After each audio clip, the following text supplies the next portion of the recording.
Hey again, VCers. Notice that my first video that I posted today that the lighting in here is less than optimal. It's because it's pouring down rain outside. It's a rainy day in June, which I will take any day of the week in summertime in Texas over 105 degrees, so I'm very happy for that. And being that there's a rainy day in June and that is a title of a song on the Kinks' fourth album, Face to Face, we will continue with our complete Kinks Chronicle Crazy review series with Face to Face, which released on October 28th of 1966. And there was, as I said in my first video, some controversy over whether their album that preceded this, Kinks Controversy or Face to Face, truly kicks off the Kinks Golden Age. I think this does. Nonetheless, we're definitely into the height of the Kinks' greatest period with this album. So, I did a review of this album a year or so ago that's still up if you're interested and want to go look at it. Let's start off with just when I did my 3 seconds contest, what's your little snippets of songs you like? This is one of mine, and it's one of the greatest album openers ever in my opinion. I just love this. First time I heard this just blew me away when I got this album some 20 years ago.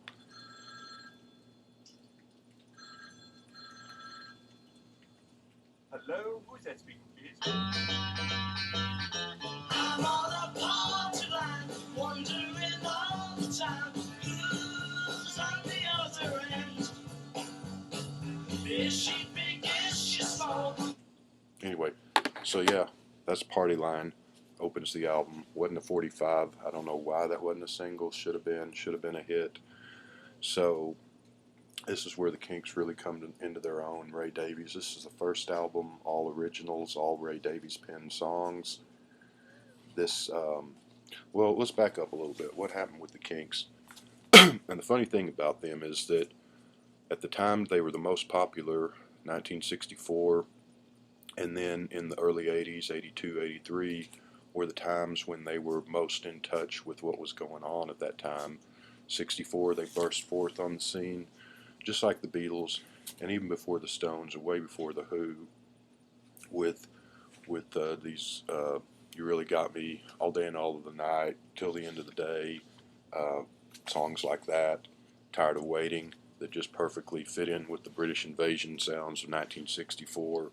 And they had hits in America with those first 3 singles. Those all got in the top 10. Then they came to America. Oh, and for the 80s part, they got big. They just sort of fit in with what was going on in music in 81, 82, 83 with the new wave. The MTV was still a new thing, and they just sort of fit in with that.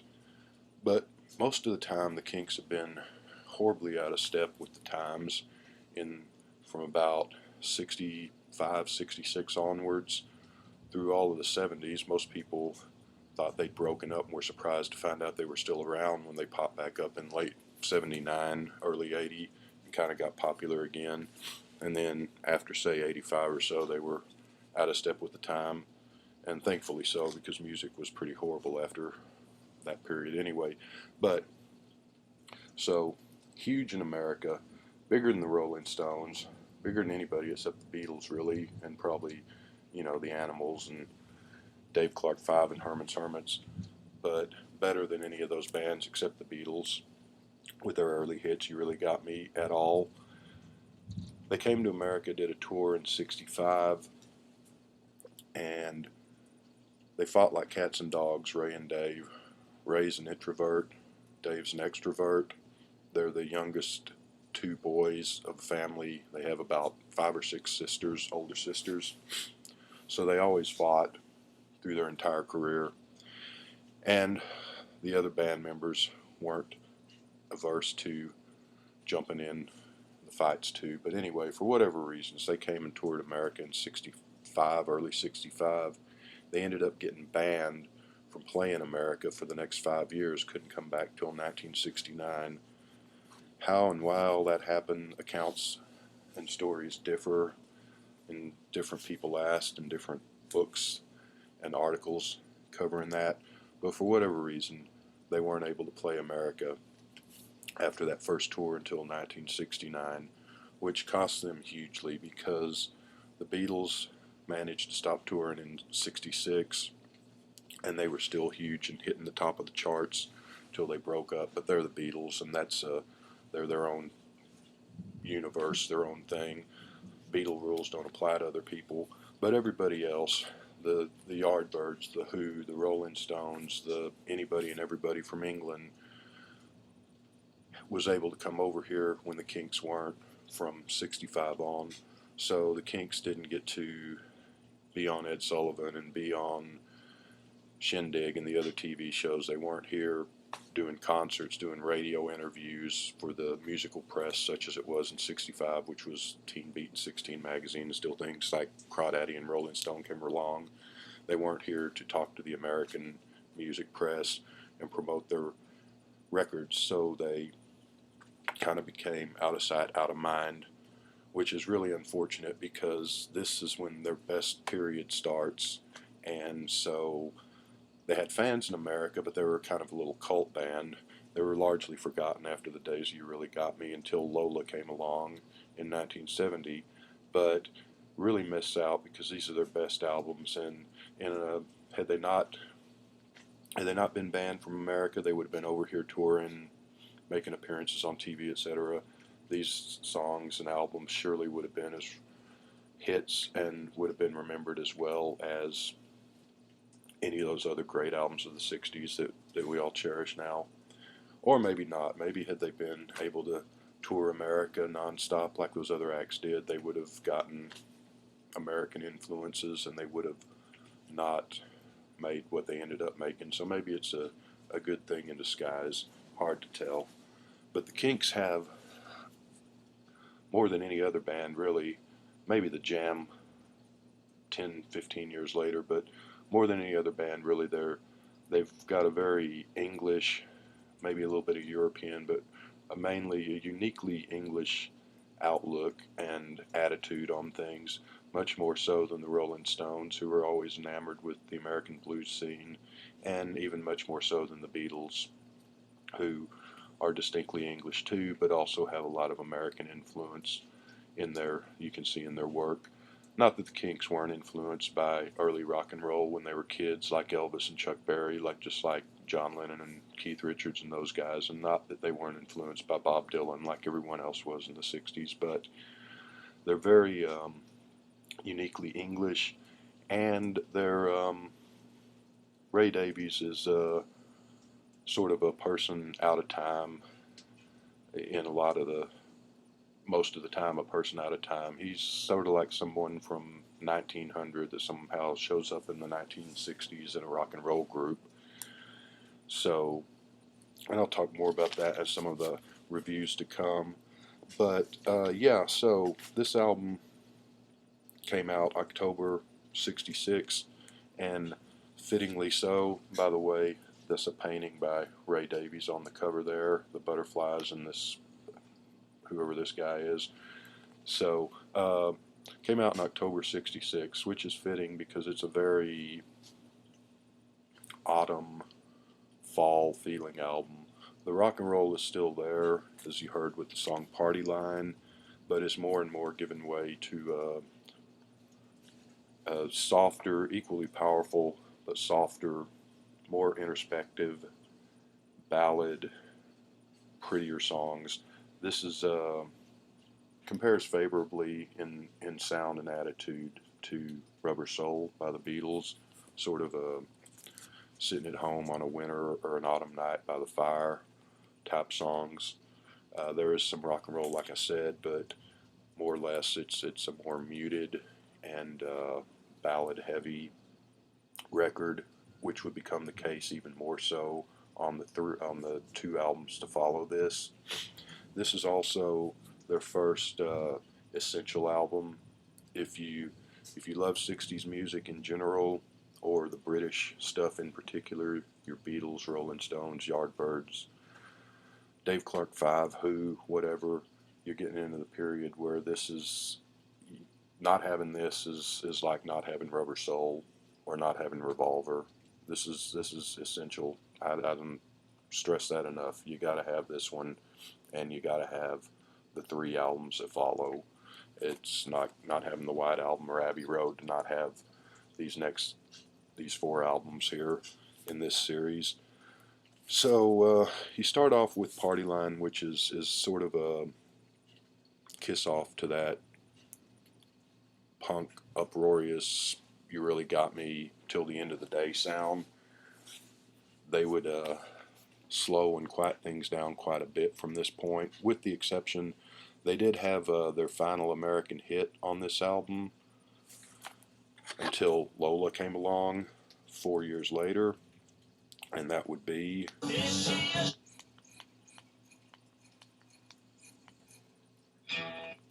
I can.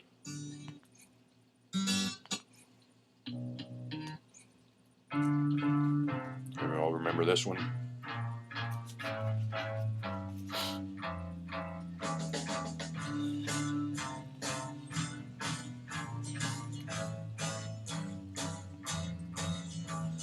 Taxman's taken on my door and left me in my stately home, blazing on a sunny afternoon, and I can't sail my yacht. He's taken. So Sunny Afternoon, which is a summer sunny day sound and song, but a little bit out of character with the rest of the album, which has kind of a fall winter mood, which might be one of the reasons the Kinks are my second favorite band after the Beatles, because I'm a fall winter type person. I hate summer, but a lot of their albums have that sort of rustic, bucolic, cold fall day, rainy day type sound, and I love that. This is also, they're getting closer to still rock in a lot of ways, but folk, kind of a Simon and Garfunkel vibe going on this and the next few albums. Kinks kick Simon and Garfunkel's ass sideways musically and every which way. Not that I don't like S&G, but they're just completely superior. Hope I don't ruffle feathers there. But so you get Party Line opens the album, and then you get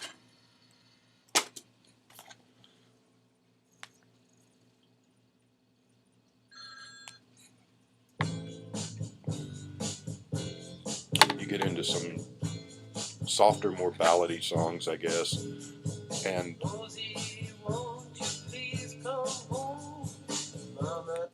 you get Ray as a social observer really coming to the fore lyrically. One of the best lyricists of all times, John and Paul. Bob Dylan's up there with him, and a lot of other people are great, but I think I would put him number 3 behind John and Paul personally.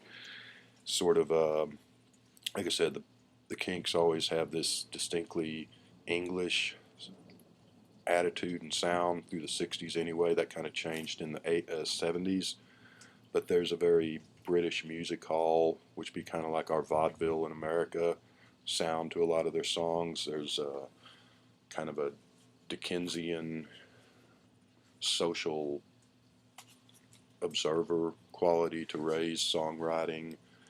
The kitchen sink dramas that are just sort of the everyday, those old black and white English films looking at everyday people and their triumphs and tragedies of their lives, that sort of thing.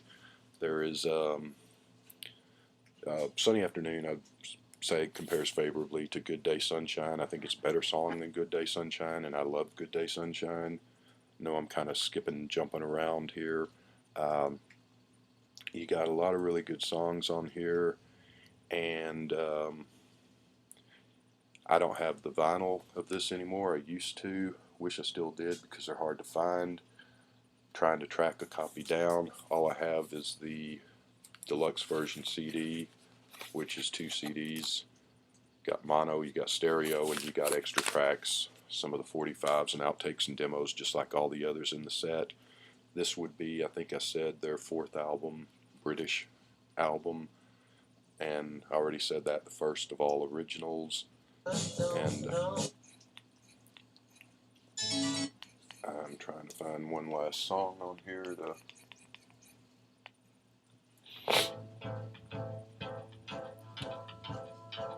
This is, like I said, this is where the Kinks come into their own. Not that they hadn't already with You Really Got Me and Dedicated Follower of Fashion and Till the End of the Day and some of those songs, but this is where the genius comes in. You don't have this record and you love 60s music, it's essential and it's just a joy. And great lyrics, great music. On a scale of 1 to 10, I'd give this a 10. Give it 100 if I could. Well, I guess I can, so. Anyway, it's not a bad song on it. Essential stuff. And just didn't really do anything in America other than Sunny Afternoon was a minor hit. But everything on here is great, and so check it out.